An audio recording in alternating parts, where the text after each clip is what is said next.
The scene starts in a broadcasting club as a girl comes in excitedly, calling MC. The tsundere villainous Lyslot is just too cute. The girl is introduced as Kobayashi Shihono. She forces MC, saying that some of those cute boys just make her heart go crazy as well, and he has to play along. MC, quite worried, realizes that it's a romance stimulation game for girls called Magical Romance, or Magikoi for short. MC is addressed as Endo Aoto. The story is set in a magical world where the protagonist, Finn, lived in a community until she was 15 years old. One day, she found out that, for some reason, she could suddenly use magic, a power thought unique to nobles. She enrolled in the spellbinding Royal Magic Academy, where she meets the 5 captured targets, falls in love, and goes on adventures. There is also Lyslot, the deeply jealous and proud daughter of Marquis, who always has her eye on the heroine. Eventually, she almost dies, and once she gets possessed by the final boss, called the Ancient Witch, but the truth is that she is actually a huge tsundere. Kobayashi, full of energy, says that it's easy to understand all the circumstances by reading Lyslot's diary that was included in the fanzine. The main story is even better once you know about it. MC ponders having something in common to talk to Kobayashi, feeling flattered. As in Lyslot's diary, Lyslot seems to be the typical evil villainess, but the truth is that she was hiding the pain she was going through. She harbored a secret, unrequited love for Sigurd, her fiancé, and she also quietly admired the cute and innocent Finn. She was a deeply hardworking person who always strove to live up to her duties as the daughter of a great house and only blamed herself for her perceived weakness, choosing to suffer alone instead of seeking help. Eventually, that loneliness and pain eroded her spirit, and she was possessed by the Ancient Witch. MC is done and dusted from crying by this heavy story, and Kobayashi says that aside from the reverse harem, she pretty much ends up in the same situation in every route. MC screams out his frustration, asking why anyone would want to play such a heartbreaking game and if the game developers are sadistic. Kobayashi agrees, saying that, as expected of him, he sure catches on quick. But it seems like the fans like that kind of heartbreaking story. It's really popular. Right then, the next story that will leave him despairing begins. The route where Sigurd's beloved Sigurd is stolen away by the heroine, Finn. MC screams that there's no way she doesn't feel sorry for her at all. Kobayashi holds MC from running, saying, "Isn't it fine? Let's cry their hearts out together." For they feel sorry for the ultimate tragic character, Lyslot, and then they can use their shared heartache to write the greatest Sieg and Lyslot fan fiction together. As she gets close to MC, saying that, then why doesn't he play and provide commentary, and she will do the color commentary. MC says that isn't it just an excuse to play games at school, which she denies, saying that live commentary is an important part of broadcasting club duty, so it's important. Even one game can be good practice for their club. As she smiles, MC feels bemused, thinking that anyway, that's how they ended up. As they start the game in the Kingdom of Fitzenhagen Royal Academy of Magic Courtyard, the couple is interrupted by a lady named Lyslot. She says that her fiancé is spending time alone with another woman. It seems, or at the very least, that's what a kind bystander told her as she was walking nearby. Finn gets frustrated, saying that there was something she doesn't understand, for which Sigurd says that there is nothing to be suspicious of, and they are just reviewing magic theory together, and that's all. For which Lyslot replies, however, just what other people's intentions may be, who can truly know. Isn't that right? This sends jitters toward Finn as she says that for a commoner who has never received a proper education to comprehend the teachings of the Royal Academy of Magic, if she likes, perhaps she could instruct her, or perhaps she only wishes to be instructed by handsome gentlemen instead.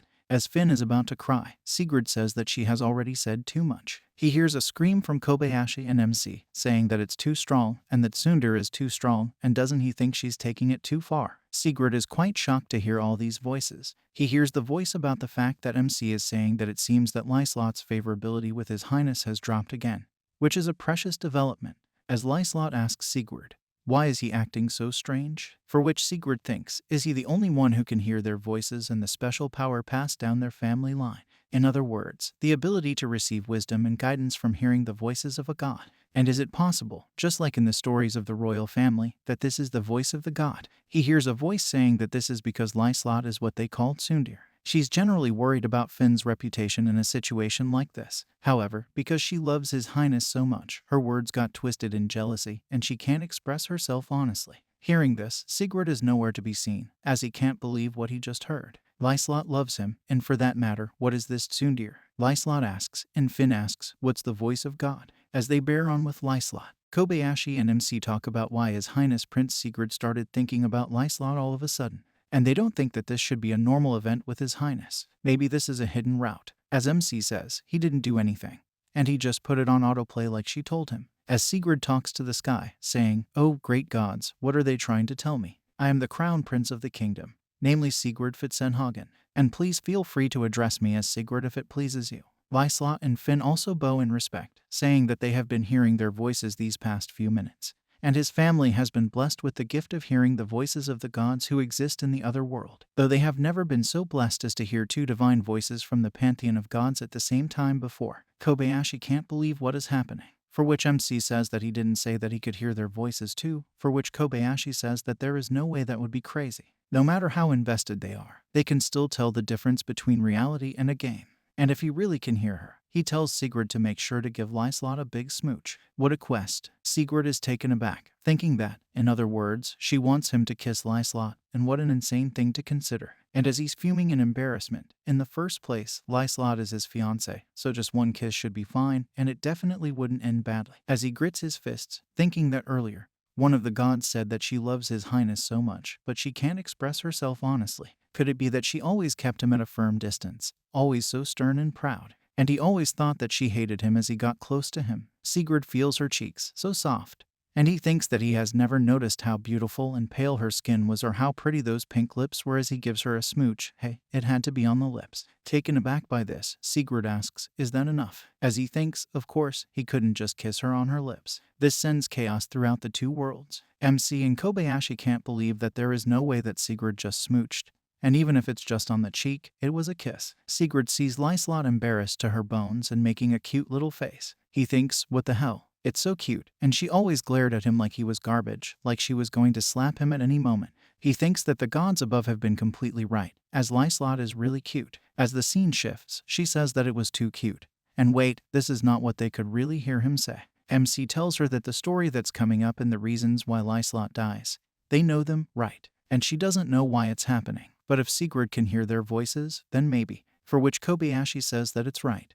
And if they guide everyone towards a happy ending using their commentary, then maybe Lyslot wouldn't have to die. As taken by surprise, Kobayashi says, well, for the time being, even if we don't really understand what's going on with being called gods and stuff, we will now just go with it. And what she can say is that she knows the incident that will happen in the country centered on this academy. This shocks Sigurd as he asks, is this something going to happen in the academy? For which Kobayashi says, it's closer to something akin, and she wants to avoid it at all costs, otherwise, that cute tsundere girl, Lyslot, will come to ruin. Taken by this, Sigurd questions why she would fall into ruin. Kobayashi smiles and says that, of course, they can't spill all the beans just yet, and that would be spoiling after all. Frustrated, Sigurd thinks that it concerns his fiancée. There is no doubt that gods have deep thoughts behind their words, but can he not be told because of his own immaturity? MC tells him that if it's Sigurd, he's sure that he can make sure that tragedy never happens. Kobayashi says that to help him out with that, from now on, they will be giving him prompts and information in real time with their play-by-play and color commentary. MC introduces himself as Endo, and he handles the play-by-play commentary, and Kobayashi introduces herself as in charge of the color commentary, and they will be commenting on the events that are coming up and, more importantly, on Lyslot's feelings. Therefore, he has to just make sure to listen carefully and make sure to face her honesty so they can avoid the tragedy. Kobayashi asks that he doesn't need to respond to them all the time since it seems like he is the only one who can hear them, and things might get awkward in public.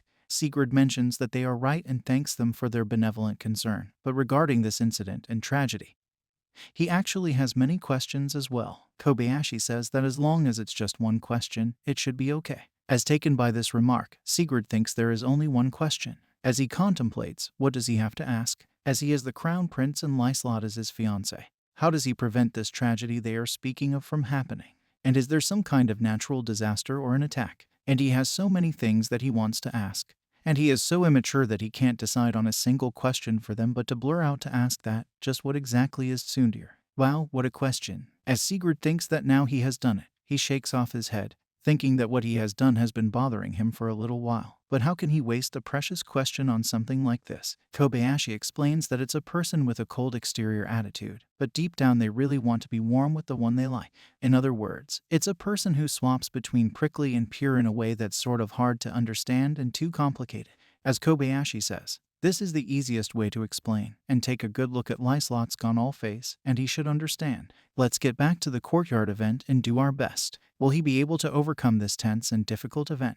As she informs Lyslot, who is already so stirred up by what happened just before, shouldn't it be possible? It would be nice if all three of them were to study peacefully together. Sigurd thinks that the atmosphere is certainly quite different now compared to before the divine intervention of the gods. As he starts the conversation, he tells Lyslot that he is sorry to keep her, but they are waiting, and the gods have finished relaying their commandments to him, and they should get back to the study. As they sit on the bench, Lyslot asks Finn which part she has been having trouble with. As she shows it, Lyslot is shocked that she doesn't understand this and asks her to give it a moment, as this is the part she has been having trouble with. Sigurd realizes that she's teaching her so gently to smile and thinks that she really just wants to join in after all. As he remembers the god's words, as he gets close to Lyslot, he asks Finn if he will lend a hand as well. As Sigurd draws near to Lyslot, overwhelmed by a mix of emotions and fantasies, she teeters on the edge of tears, melting like a candle. Sigurd realizes the truth in the god's words.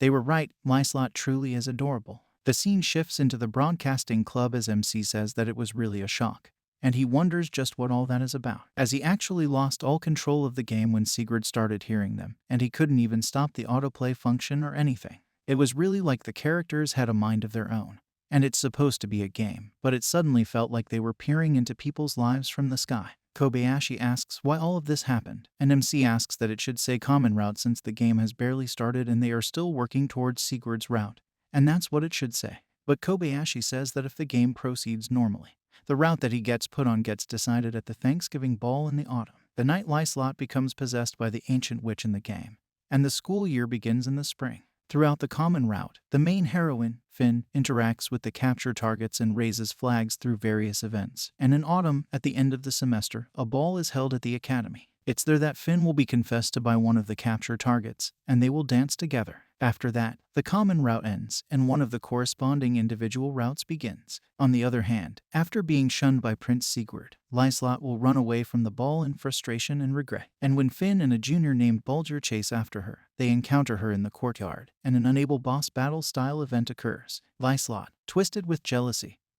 and despair, is possessed and transformed into a hideous monster, and while trying to defend Finn, Bulger loses his life. Reacting to this, Finn awakens, and after hearing the voice of God, she realizes her true powers. Although it's a brutal and unwinnable battle, eventually, the partner Finn danced with at the ball will come to help, and after confronting and surviving against the witch, their relationship deepens further. As another sadistic nature, MC says that another person will die. Kobayashi explains that, actually, did they make Bulger into a character that's also supposed to get killed off? MC says that just having a character written into the story to die in order to help the heroine feels a little. As Kobayashi says, but Bulger gets his own route, and it's okay, and he survives the battle since Finn asks during a scene where he suddenly gets slightly injured instead. MC gets delighted, saying that that is really a route and they should go for that route where no one has to die. Kobayashi says that, but Lyslot still dies on that route.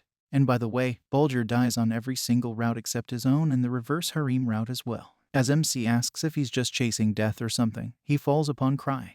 Kobayashi explains that in the game, the reverse harem route is definitely the best happy ending one can go for, at least in the sense that none of the main characters die. In the reverse harem route, unlocked after clearing the other routes, all the capture targets fall for Finn, and even Lyslot goes Yuri, and because Lyslot is saved with the power of love, she doesn't get possessed by the ancient witch. Ultimately, the reverse harem route offers the happiest ending, with all capture targets falling for Finn and Lyslot's salvation through love preventing her possession by the ancient witch. He's there, and when the ancient witch appears at the ball, she totally fails to possess Lyslot, who is in love with Finn, and is destroyed by everyone teaming up with each other. And since they all want to fight for Finn's love, MC is afraid. What kind of happy ending is that? The crown prince, marquis daughter, and all sorts of other important young noblemen are all fighting over Finn, and if one thinks about it, if they really start fighting over her, wouldn't they tear apart the country? Kobayashi says, what's with that? As Finn's levels are really high even though they haven't gone through any grinding.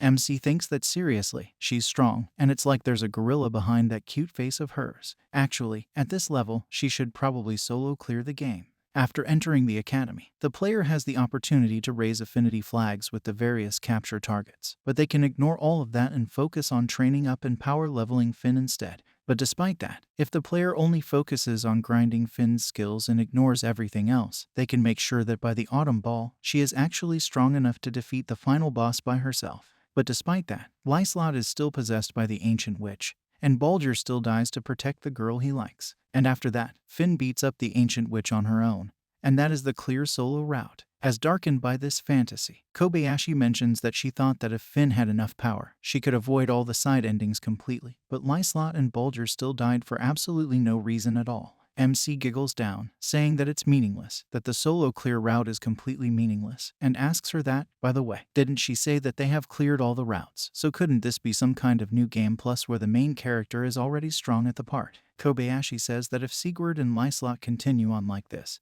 then Lyslot won't fall into despair and she won't be possessed by the ancient witch, which means Finn and Baldur won't have to fight against her, so neither she nor Baldur will have to die. And she is not sure why she is this way, but she's sure that Finn could beat up the ancient witch on her own if she showed up, and no one has to die. And it wouldn't be a reverse harem or a pointless solo clear route either. Everyone would be able to become united with the people they treasure and find their happiness. Wouldn't that be the greatest happy ending? MC says that he would love to see that happen, but it won't be that easy. Kobayashi asks that she really wants to see an ending where everyone can truly be happy, as Lyslot is such a lovely girl, and she is so in love with Sigurd. And she's sure that Sigurd can come to understand just how charming she is, and she guesses she's being kind of creepy as she apologizes for getting him wrapped in something weird like this. MC says that he's fine with it, and he will keep doing the play-by-play live commentary, as he wants to see the great happy ending as well. Besides, he wants to see where this story goes on. Kobayashi smiles off and is delighted by this as she thanks him. MC thinks that he wants to spend as much time together with her as he would do anything to see her smile after all. Though, our MC is already dipped into hot water as Kobayashi says, let's do our best. And once more, she is looking forward to working with him as MC thinks that she really is cute. On the way home, Kobayashi is quite happy with the live commentary. Let's say for the greatest happy ending with everything they have got. But MC breaks her into reality, saying that the summer break starts the day after tomorrow, and they won't be able to get together to play and commentate for a whole month. As Kobayashi realizes this, she screams that she totally forgot, and she says that she really doesn't want to do this, as she wants to see Lyslot's happy ending, and there is no way she can wait for a whole month. As she deduces an idea, she asks MC to come over to her place during the summer break, petrifying MC as she forces him, saying that she can't just take the console from the club room since it belongs to their senior, and they will have to use the one they have at their place, and they have to try and get as far as possible in the game during their summer break, isn't it? As MC screams that no, hold on, wouldn't that be really bad, as MC is getting quite dangerous ideas. Kobayashi says that it will be fine, as her parents are always at work together, and her big sister is a college student, so she's always messing around, so except during the night, the only people in the house will be him and her. For which MC screams that not a single part of that sounds like it will end up fine, as our kinky MC gets embarrassed, saying that he's a guy after all, for which Kobayashi says that she knows it, as she bumps him, saying that it's not just his height, his arms and hands too are way bigger than hers, embarrassing MC as Kobayashi pouts, saying that was he hoping to not to see her over summer break. And hearing him go on about games all the time must be boring, for which MC sighs that it's not at all like that, as the truth is that he wants to see her every day, making her happy as she bids him goodbye, saying that they will sort out all of their plans tomorrow. As MC is drained by this fatigue, thinking that forget the game, he needs to work through for her instead, as he thinks that it would be nice if she became a little more conscious over the summer holidays. The scene shifts, as ever since the live commentary of the gods descended from the heavens, Lyslot has become unbearably cute. In the Royal Academy of Magic cafeteria, Lyslot comes in to ask Sigurd that even he happened to be her fiancé. Could she ask him to refrain from touching her casually in front of others, as Sigurd feigns ignorance to this, for which Lyslot shouts that he must be aware of the time in the courtyard, for which Sigurd is commented by the commentator that even if she's saying like this, she doesn't look particularly angry about it, as she's at Sundir after all, and when her embarrassment levels exceed a certain threshold, she won't be able to contain herself. However, what she's really trying to say is that she would be fine if that sort of thing is right if they were in a less public place, as Sigurd giggles down as he asks if she is fine if they do it in private is what she asks, as Lyslot is petrified and unable to speak, as Kobayashi comments that it's a critical hit, and Lyslot has turned completely red and can't say a word, as MC says that is expected of Sigurd, and that considering how good the atmosphere is getting. It's a shame that Finn always has to be the one involved to see them, as Sigurd senses that Finn is beside him, as he thinks that now he thinks about it. The first time they heard the voice of God was when he was studying in the courtyard with Finn, and he was able to hear the voice of God once again when she came to eat nearby. Perhaps she's the conduit through which the gods see their world, And she certainly is a mysterious girl. Despite being a commoner, she has magical powers, and more than anything, her combat ability is just like the rest of his family. Perhaps this girl is also one of the few chosen people who have been granted power by the gods above. As Kobayashi mentions that it's really a kind of pain that they really have to see things from Finn's perspective after all, as MC says that she's a heroine after all, for which Kobayashi guesses they really don't have any choice because when Sigurd and Lyslot are alone, they can't provide any commentary from their side, and they want to clear up any misunderstanding and keep Sigurd from hating Lyslot. But if only they could see things from Lyslot's point of view. She doesn't really get it, but Sigurd is talking about them as gods, so if that really were true, and she wishes she could use some godlike ability to watch events unfold from Lyslot's perspective. And now that she mentions it, there was something in the game called the Favor of the Gods, as suddenly a huge power descended upon Lyslot, as she glows down in bright light, surprising both in the Royal Academy and on Earth. Kobayashi realizes that the camera is switched to Lyslot's point of view. Did she really give her favor? As Sigurd regains his composure, he announces, "Do not be afraid," and the goddess has bestowed her favor upon Lady Lyslot. As MC and Kobayashi praise him, saying that it was a nice assist and that will stop students from turning this into an uproar, as they announce that until now they have been seeing things through Finn's eyes, but from now on, they will be seeing events from Lyslot's point of view, and they won't have to rely upon Finn. As the surrounding girls giggle down and praise Lyslot, that the gods have shown their favor to the future mother of the kingdom and how wonderful it is, as they sing the praises of her, as Lyslot is blushing furiously at the words of mother of kingdom, the mother of the kingdom, in other words, the wife of the king. But that being said, she accepted that title without any hesitation, as Lyslot's actions are always based on her deep love for Sigurd. After all, embarrassed and taken by this, Sigurd thinks that hold on just a moment, isn't she absolutely cute? Kobayashi asks MC if he can do it, for which MC says that he wants to give his favor to Baldur, as a huge favor is granted to Baldur. He says that behind Lyslot, that guy is the number 2 on the fatality rankings, and that's right, they announce to Sigurd that they must tell Sigurd about it. As Sigurd approaches Baldur, the great god has bestowed his favor upon him, as the gods have decreed thus that sometime in the future, Miss Finn will end up in a desperate and uphill battle against all odds right here in this Royal Academy, shocking him to his bone, asking that, finding herself in a battle, she might lose that. As MC commented upon his surprise, they could guess that the statistics they saw on Finn's character page weren't a bug. As Baldur asks, will such a force really appear? Just what kind of legendary monster is it? For which Sigurd informs me that he doesn't know. While it's true that she is very strong, they cannot be negligent. And so, against the will of God, the reason he's been granted the favor of the gods must have been to protect her, and from now on, he must always stay faithfully by her side. As Kobayashi gets angry, thinking that's it, the more time they spend together, eventually their relationship will grow and blossom into love. And as Baldur enters his route, ultimate death flag avoidance is made as Lyslot comes from behind. Baldur says that this academy is in danger, as Lyslot was granted divine favor to protect his highness, and in order to protect Miss Finn, he was granted enough strength by the gods to act as her shield. As they both bow down, pledging that they need Prince Sigurd's command and on the honor of the Riefenstahl name, for the sake of defending the kingdom, the royal family, and his highness, they solemnly swear to use the powers granted to them only for a just and noble cause. Sigurd thinks that they seem to be satisfied, as he will be relying on both of them. As MC says, why does he get the feeling that misunderstandings about them are getting out of hand? For which Kobayashi mentions that it's kind of hard to get used to being treated like a god. Sigurd thinks that they are far too humble, as, without a doubt, those two are as great as any of the gods. That being said, he really is not sure how he should feel about being the one protected by Lyslot, and vice versa, and he supposes he needs to start training harder. At home, as MC asks Kobayashi why she is worried, she informs MC that the save button is grayed out and she can't select it. So far, they have been able to keep an autosave, but it wasn't working when they were in the club room either. At first, she thought it was some kind of bug, but a suspended autosave means once the save is loaded, the save data deletes itself until they make a new save state when they quit the game. So basically, they can't go back to an old save. If they make a mistake or maybe the story goes in a bad direction, they aren't going to get a second chance. The scene shifts into the academy as a blunt, handsome boy asks Sigurd if he has been hanging around the first-year girl a lot lately and wouldn't the princess be upset, for which Sigurd replies that it has been a while since he has been at school, as they certainly had an understanding before, but his relationship with Lyslot has been quite good now. As the man comments on Sigurd looking as flashy as ever, Sigurd introduces him as Ardor, one of the capture targets in the game and Sigurd's friend. Ardor mentions helping with the reconstruction efforts in the West after an avalanche and wishes he could just enjoy his student days before properly going into the priesthood.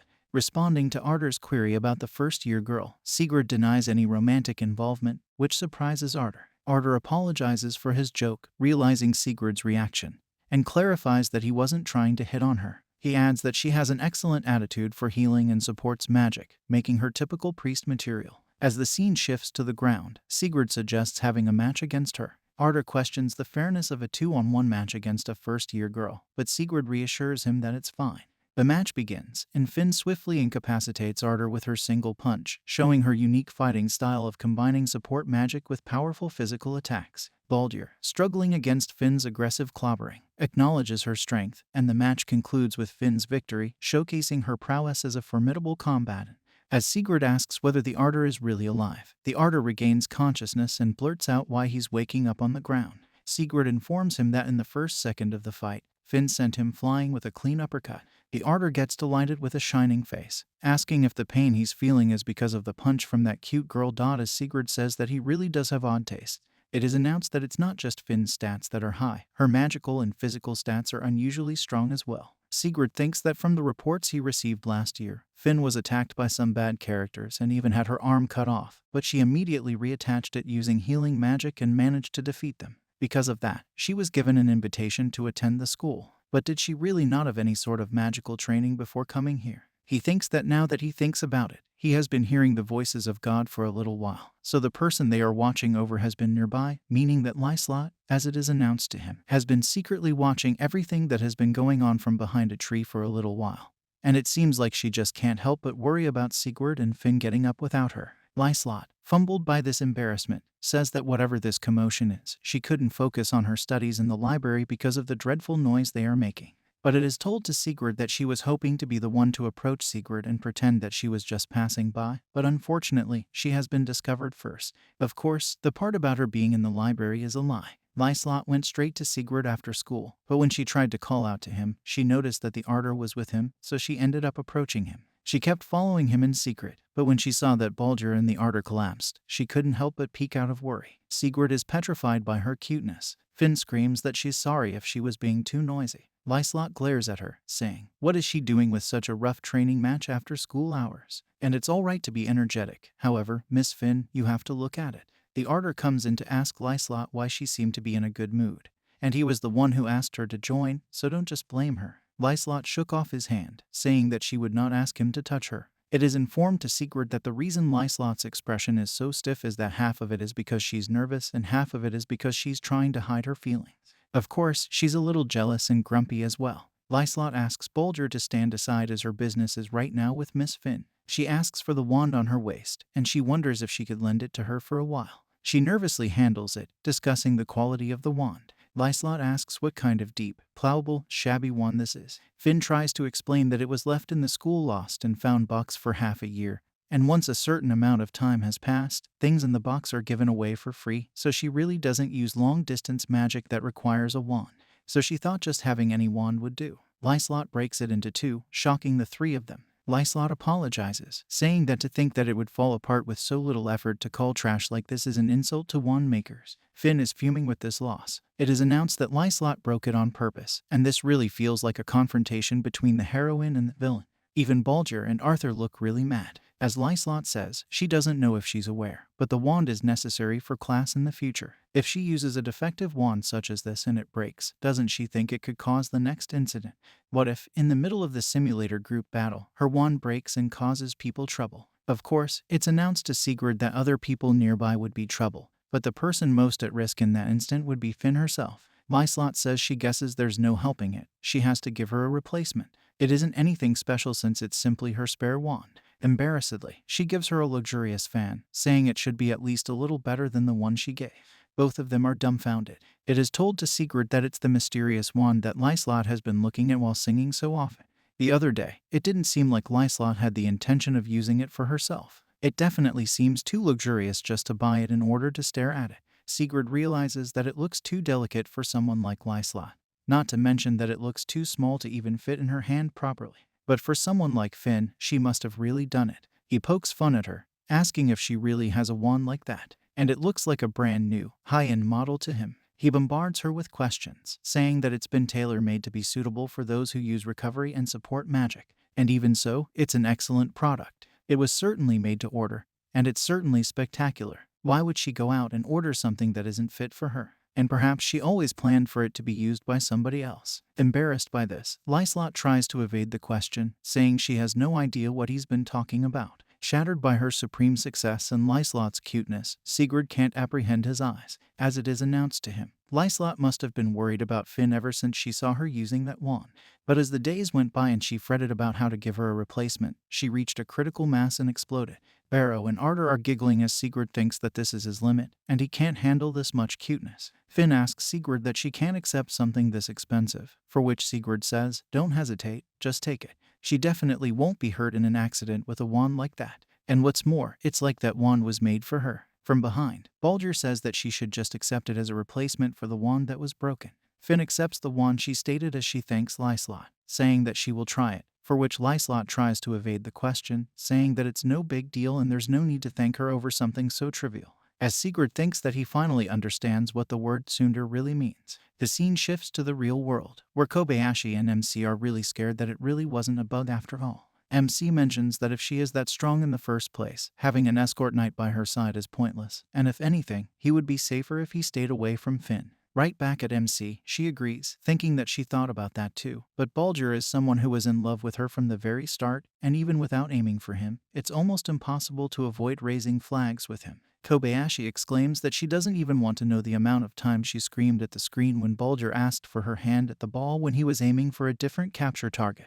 MC is drained, thinking that even if Finn doesn't fall in love with him, he will once decide to sacrifice himself to protect her, for which Kobayashi says that, as someone who has played all the routes, in her opinion, Baldur is the best option as Finn's lover. She doesn't know if Finn likes Baldur or not, but she thought it would be nice to help them build a good relationship so they can trust each other, for which MC says that he gets it now since Sigurd is the one who can hear their voice. Just how can they guide him? Kobayashi giggles down, thinking that MC is so dear, thinking that he is truly standing out to bloom into a wonderful game nerd, hasn't he? She teases him, saying that she picked him as the one from the start since he was crying over Lyslot's diary so much, which MC denies, saying that he just had a lump in his throat. As they sit down to have the game, Kobayashi says that they just got the start of the broadcast, for which MC says that he guesses he can kind of understand why she got addicted to this. And the more play and play-by-play commentary he does, the more he begins to see it as a reality, the game and the characters. It doesn't feel like just a game to him anymore. That's why, after all, he definitely doesn't want anybody to die, no matter what route they take.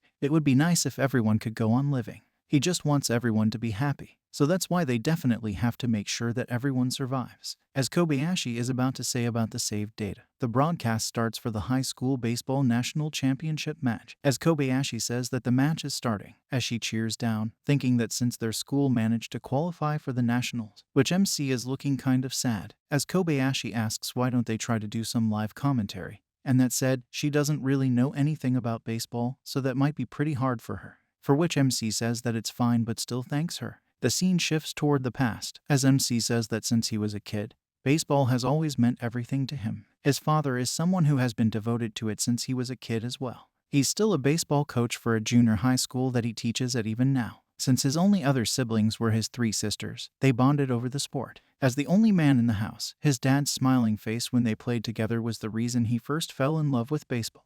He wanted to live up to his expectations. When he entered junior high, he joined the baseball club that his father coached. When he graduated, he left home to live alone in an apartment, loaned by his aunt, just so that he could more easily commute to his new high school. The reason he moved was so that he could go to a strong baseball school that had made it to the nationals several times before, a place where he could finally realize his dream on the biggest stage. But he ended up just being barely average as he trained with his sweat and tears. He thought that he was going to get left behind at this rate, and he had to try harder, so he pushed himself further and further, but he ruined himself as he injured his shoulder. It was reported to him by the doctor that there is no reason that this should interfere with his everyday life. However, he absolutely cannot continue as a pitcher. He was drowning in despair in the school as his father said. He's still a freshman, so he shouldn't give up just yet. And for which he says that he will just stop here. It's not like he really has a talent. He thought that if he tried to keep going, he'd be sure that one day he would end up hating baseball. One day, as he was thinking that thing about his parents saying that he shouldn't force himself to live alone and they can organize a transfer to a school that he could commute from school, he thought, what was even the point of him being here anymore, as he already lost his reason to be here?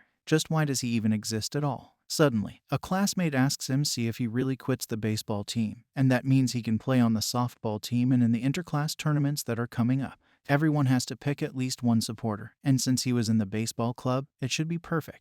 There's a rule that club members can't play in similar situations. Since he quit the club, that doesn't apply to him, and it's like a loophole. They get cheered that if they have MC on the softball team, then there is no one who could beat them. And who else could be their ringer if not MC? MC thinks that his shoulder is still being treated, and he has rehabilitation as well, but he can't decline their expectations. Suddenly, Kobayashi comes in, saying that MC is already in the broadcasting club and he has work to do the commentary on the games. And there is no way he can play whole matches with the softball team when he is going to get busy. A student asks since he was selected, for which Kobayashi excitedly says that she scouted him yesterday, as she smiles off to MC after the school. As Kobayashi says, she guesses it ended up well, but he's not going to get hung up on the one-day difference, for which MC says that he doesn't remember saying that he was going to join the club today, for which Kobayashi smiles, saying that even if he said that, it won't be that bad, just being a part of the club, at least until the tournament is over. Well, if he's fine and he just wants to quit it, their club is pretty chill about these things. Normally, they only have broadcasting duties on Wednesday, and they can play games in the club room as well. MC smiles off, saying that it sure sounds different to the baseball club, as he thanks Kobayashi, thinking that she really saved him back then, for which she says that there is no way. The truth is that she had her eye on him for a while, and like when the baseball club is practicing, all the members shout really loudly, and he could tell that he had a strong voice whenever she heard MC, and if anything, she thought that he actually sounded cool. MC says that now that he has quit baseball, that's all he has got, for which Kobayashi says that he is a bit pessimistic, but he knows he shouldn't be saying that he didn't lose everything. As these words go through MC's heart, he thinks that when it comes to baseball, it's all over if he's not actually playing. Lots of people become coaches or even physiotherapists, or, he guesses, in this case, he can become a commentator. And she's sure that he can use everything he worked so hard for. For some reason, there is always another route. And she guesses what she's trying to say is that he shouldn't just think about it, as that's all. As MC gets stuck thinking that she might be right. As he thinks that he's not sure if he's going to keep going, he will end up hating baseball. That's the one thing he never wanted to do, even if he quit baseball, even if he didn't understand why he was still there, and he still wants to love baseball. As he cries down, Kobayashi consoles him, patting him. That day, he was reborn in the present. MC is crying, saying that he's still not over it. Crying in front of her is really not cool. Kobayashi thinks that baseball is no longer everything to him.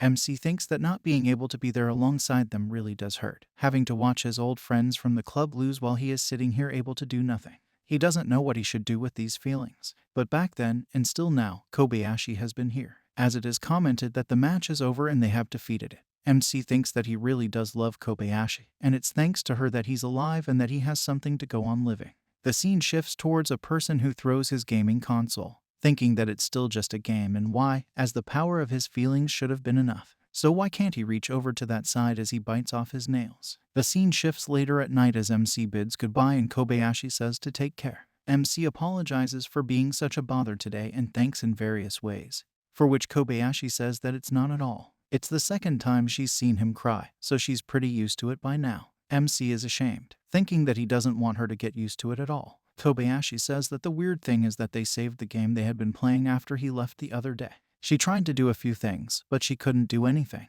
The saved game wasn't working like usual, and neither was the saved data. She couldn't even start a new game with a different slot or load any of the data from her old saved games. MC says that, but today it was working just fine, for which Kobayashi says that today they were able to load and play the game just like always. And when she tried it alone, it was impossible. So when it comes to the game, he and she, unless they are together, might be impossible to play with. It's too late to go that crazy now. As soon as Sigrid could hear their voices, they knew it was not normal. But up until now, they have been playing without really thinking too deeply about it. But now it's really hitting home, as this isn't just a game.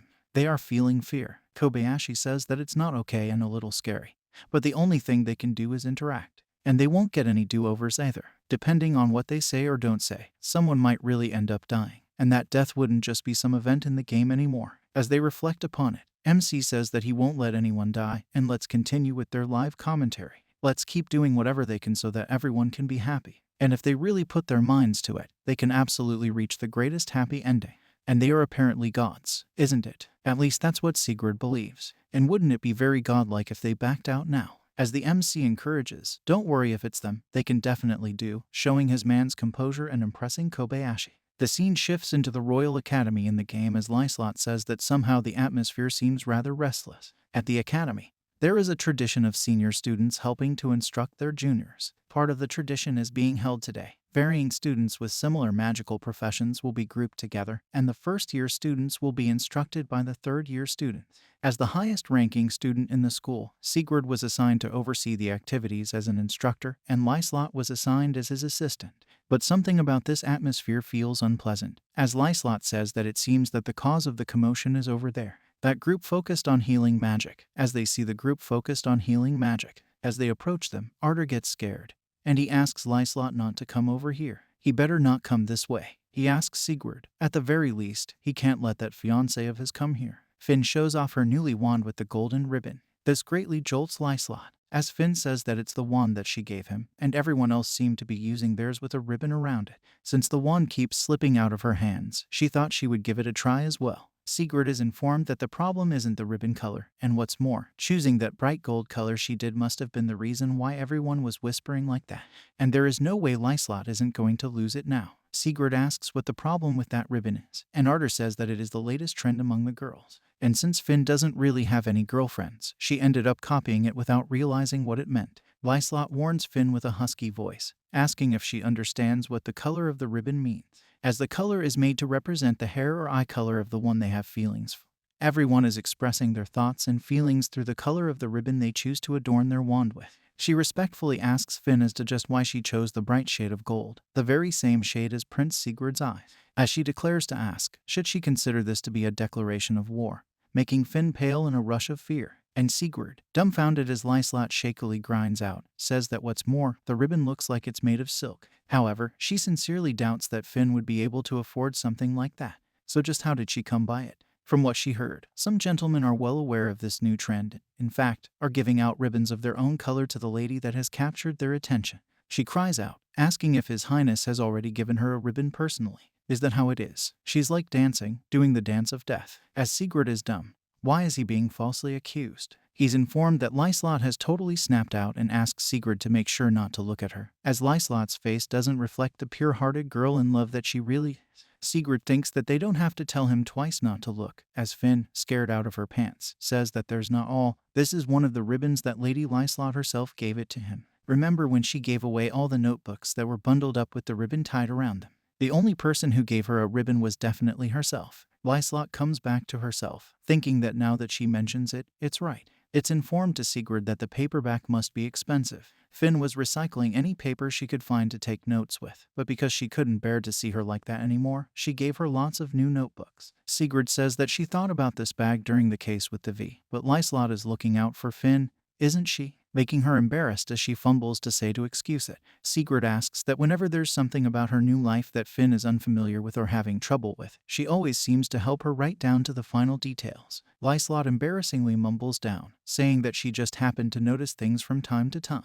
It's simply her obligation as a noble. Finn, impressed, says that Lyslot gave her this information as well, and also 3 extra sets for each for summer and winter. Lyslot gets embarrassed and says that, besides, all she did was give her the ones that she already wore out, and please be more mindful of what she says in public. Finn apologizes, saying that she really doesn't understand that, but even though she's a commoner, she was given Lady Lyslot's hand-me-downs. That's really amazing. Behind her, Sigurd realizes that there is no way those are second-hand, as they both are first years, and she even went as far as to give them in her size. Lyslot says she really ought to give these things more thought. It's true that she might have jumped to conclusions, but she shouldn't do something like that without understanding the meaning behind it, which Sigurd says is right. In the future, Finn should discuss it with one of her friends, like him or Lyslot. Sigurd, making her shocked, says that sometimes the mood between the two of them seems tense, but he thinks Finn is her friend, and considering how much she looks after her, she feels the same, isn't it? As they pull up to have a quite impressive movement that I'm about to cry with, Sigurd is informed that the crisis is awaiting, and she asks Sigurd to take a good look at Lyslot's wand as they realize that it's a new platinum-colored ribbon, and what's more, it's embroidered with bright gold thread. This combo makes it point toward as Sigurd asks, is this the color of his hair and eyes? Making her nod her head in embarrassment. Sigurd is impressed. Just how cute can he be? How simple can MC be for his fiancé? As Sigurd says that it gladly is, as the embroidery is really beautiful and just who did. It would be nice if they could have a matching pair, don't she think? Lyslot is having a hard time saying that the one who made the ribbon was her. And she also did the embroidery herself as she runs away, saying that her order for a gold and purple ribbon will be accepted and that it might take her a little while to complete, but be sure to look forward to it as she dashes out. As Sigurd asks, Arter, seriously, that wasn't that sort of absolutely cute, for which Arter says that, yet he was the one questioning his taste earlier. As Finn says that Lady Lyslot is a really cute and really good person, Sigurd asks, wasn't she afraid of her now? Finn says that at first, yes, she thought she hated and looked down on her since she's a commoner, but she gave her lots of things. And it doesn't feel like a pity. And if one thing about it, whenever she messed up or didn't know about something, instead of just laughing at her behind her back, Lady Lyslot would tell her properly and then teach her how to do it at the right time. And that's been a big help to her. And that tense atmosphere from before, it's totally gone, isn't it? As the nearby students are smiling off as Sigurd, it's true that she might seem hard to approach on the surface, but she really is a warm and kind person, Sundir. As they say, Finn giggles upon saying that it sure does sound cute, as, Sigurd is informed that because of Sigurd's expertise in handling Lyslot, it seems that Finn, along with everyone else, is beginning to understand Lyslot's cuteness. As MC says that this seems to be going well, Kobayashi says that Sigurd and Finn are both on her side, so Lyslot isn't alone anymore, and if things are like this, he is sure that they can protect her from the ancient witch.